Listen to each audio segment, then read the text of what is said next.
नमस्कार, रोहिणीज किचनमध्ये आपलं खूप खूप मनापासून स्वागत आहे. नमस्कार, रोहिणीज किचनमध्ये आपलं खूप खूप मनापासून स्वागत आहे. आज आपण करणार आहे पनीरची बुर्जी.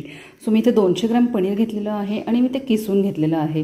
तर आपल्याकडे एक 2-3 प्रकारच्या जर का किसणी असेल तर त्याच्यामध्ये इथे बघा एक 0 आहे, त्याचबरोबर एक मोठी आहे आणि त्याचबरोबर इथे मी मीडियम आहे. तर मीडियमची साईज आहे त्या साईजने मी आपली इथे पनीर किसलेलं आहे. तुम्ही कुस्करून सुद्धा घेऊ शकता असं पनीर, बट किसून घेतलं तर ते खूप छान होतं.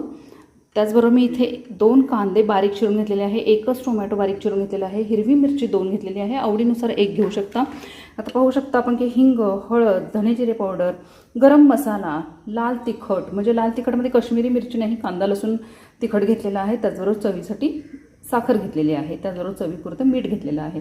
आता आपण रेसिपी करण्यासाठी सुरुवात करूयात.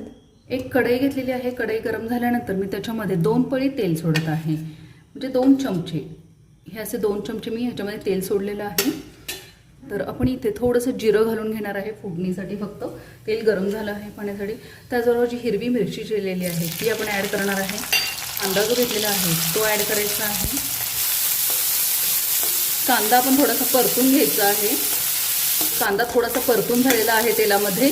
त्याचबरोबर आपण लगेच इथे जी हिंग घेतलेली आहे ती हिंग ॲड करायचं आहे. हळद ॲड करायची आहे. धने जिरे पावडर जी घेतलेली आहे ती ॲड करायची आहे. लाल तिखट 1 ते 1.5 चमचा घेऊ शकता. आपण हिरवी मिरची घातलेली आहे, त्याचबरोबर मीठ घेतलेलं आहे आणि गरम मसाला. हे सर्व मिश्रण थोडंसं तेलात परतून घ्यायचं आहे. झालेलं आहे. त्याचबरोबर मी इथे बारीक चिरून घेतलेला टोमॅटो जो आहे तो देखील ॲड करायचा आहे. तर छान परतून घ्यायचं आहे. टोमॅटो थोडासा मऊ झाला पाहिजे. आता आपण पाहू शकता की टोमॅटो थोडंसं मऊ झालेलं आहे. त्याचबरोबर मी इथे 1 चमचा तूप घेतलेलं आहे, ते तूप देखील ॲड करायचं आहे आत्ताच, त्याच्यामुळे त्याला कट खूप छान येतो. त्याचबरोबर मी इथे साखर घेतलेली आहे, ती अर्धा चमचा साखर देखील ॲड केलेली आहे. मिश्रण पुन्हा एकदा परतून घ्यायचं आहे. आपला टोमॅटो खूप छान असं मऊ झालेला आहे. विदिन 1 मिनिट आपली ही भाजी तयार होते. त्याचबरोबर आपल्याला जो किसलेला आपला पनीर आहे ते आपण ॲड करायचं आहे. त्याला पनीर ॲड केल्यानंतर हे सगळं मिश्रण परत एकदा परतून घ्यायचं आहे.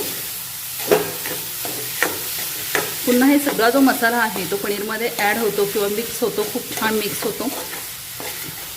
मी ब्रेडच्या मध्ये घालून जरी खाल्ला सँडविच टाईप तरी पण खूप सुंदर लागतं. चपाती बरोबर किंवा रोटी बरोबर जरी खाल्लात, नान बरोबर जरी खाल्लात तरीसुद्धा खूप छान होतं. आणि आता 1-2 चमचे याच्यामध्ये आपण पाणी सोडणार आहे. अगदी लहान वाटी अशी मी पाण्याने घेतलेली आहे भरून आणि ती मी इथे सोडलेली आहे.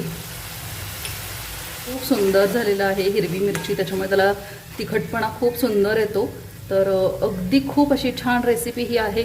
विदिन 1-2 मिनिट्समध्ये ही होते. अगदी 1च मिनिट आपण याला वाफ देणार आहोत. तर झाकून ठेवायचं आहे आणि बारीक गॅसवरती वाफ द्यायची आहे. तर आपण पाहू शकतो की आपली भाजी अगदी मस्त तयार झालेली आहे.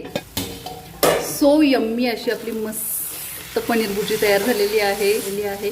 आता याच्यावरती आपण कोथिंबीर घालून सर्व करू शकता.